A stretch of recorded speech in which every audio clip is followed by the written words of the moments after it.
it out of off of it.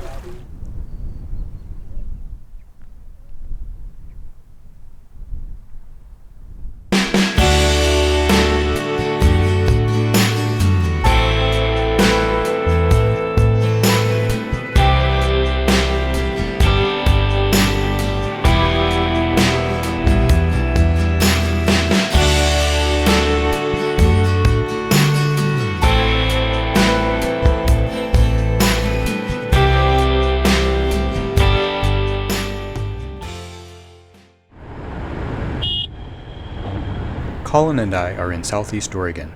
We had a great time yesterday exploring and camping on the Alvord Desert with some friends. This morning, after breaking camp, part of our crew decided to head off to our next destination via a difficult off-road trail. We've opted for a more relaxed approach, along with at P&W Crosstrek. Since we're passing back through fields, we're topping up our tanks before setting off on this morning's drive.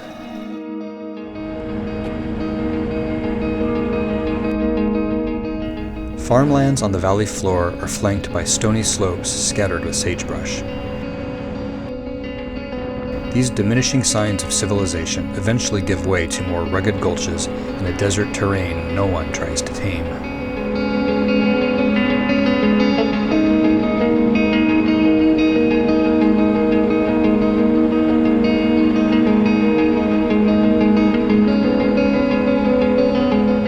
Our destination is a remote hot spring where we'll meet back up with the rest of the crew, who will certainly get there before us thanks to their off-road shortcut.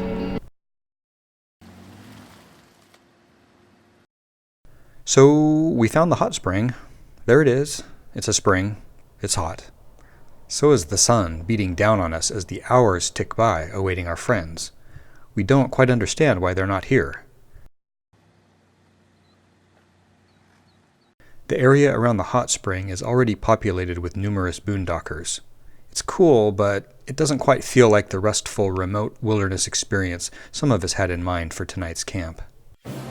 Out there somewhere, 3 of our friends' rigs got stuck in a difficult water crossing, and they had to work for hours to get themselves out. They ultimately had to abandon their planned trail, backtrack to the Alvord, and then make their way here on the same gravel roads we took. All part of the adventure. I'd love to show you more of all that, but unfortunately this clip is all I was able to get my hands on.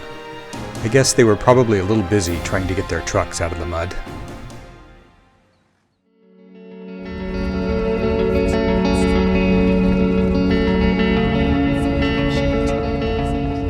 After finally reuniting at the hot spring and kicking around options for the night, some of us have decided to push further out into the desert and find somewhere else to camp.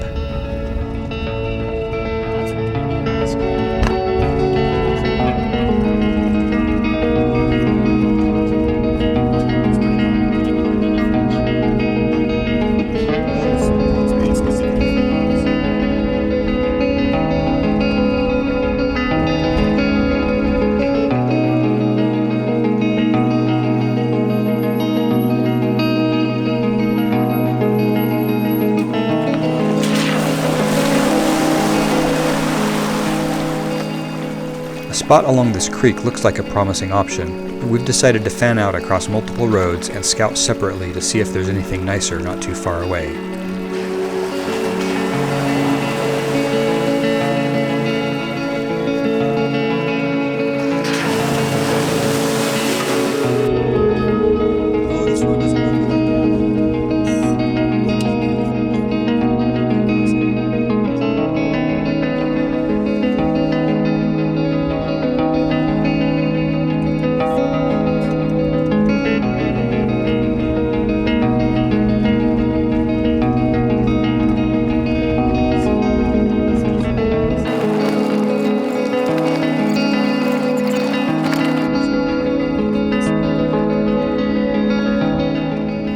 There are compelling canyons in one direction, and butte tops offering stunning 360-degree vistas in another direction.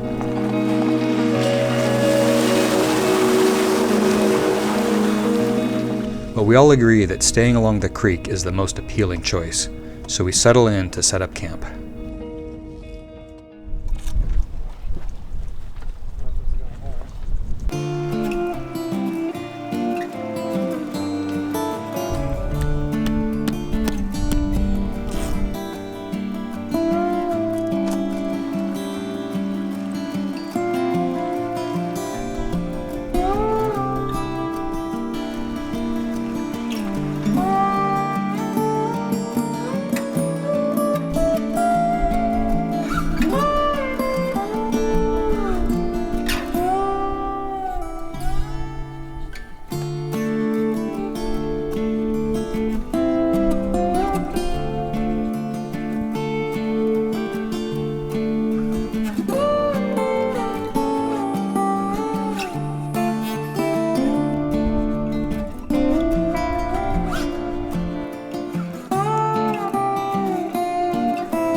cool. We exit out of Off of it. I've heard those will get you out of like deep muddy spots. Oh, it didn't work today. Ain't no lie. I don't know about mud, but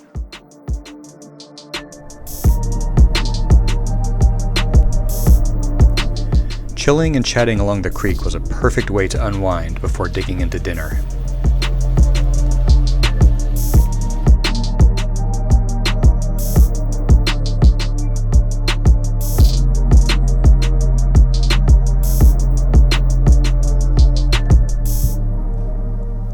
The shadows cast by the setting sun enhanced the striking contours of the topography surrounding us. Fed and content, we ease into an enjoyable evening of subdued conversation and quiet contemplation, illuminated by the soft glow of the campfire's flames.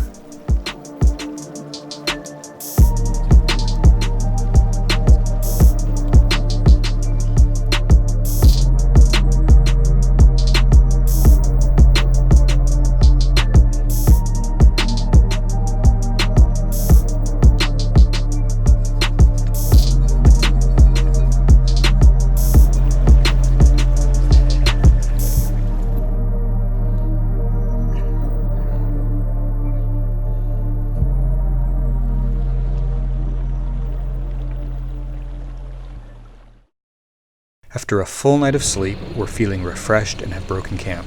Sarah and Aaron have already left for Springfield, while the rest of us are going to check out the area a bit more.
Our exploration is rewarded when abandoned stone structures emerge from the sagebrush.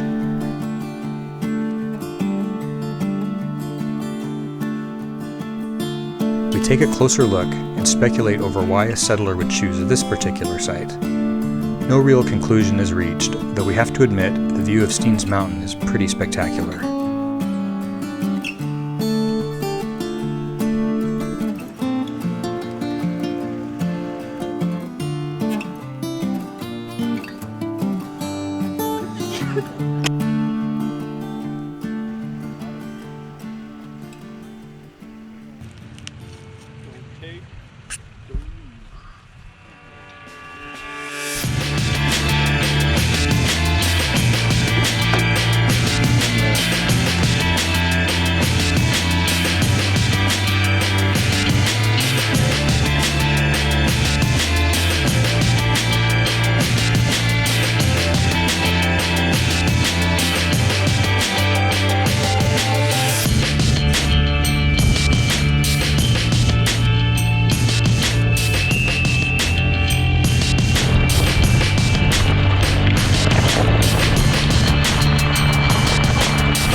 aired back up and passing through French Glen as we head north towards Burns.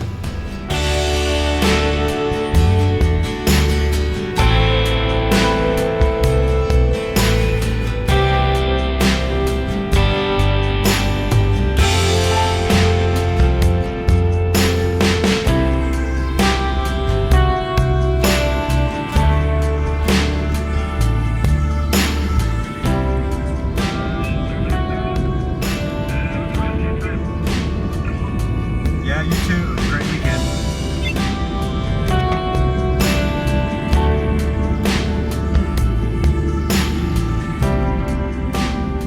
Jason, Eric, and Ruth are returning home to Bend, while Colin and I continue north towards Malheur National Forest and part 3 of our Eastern Oregon adventure.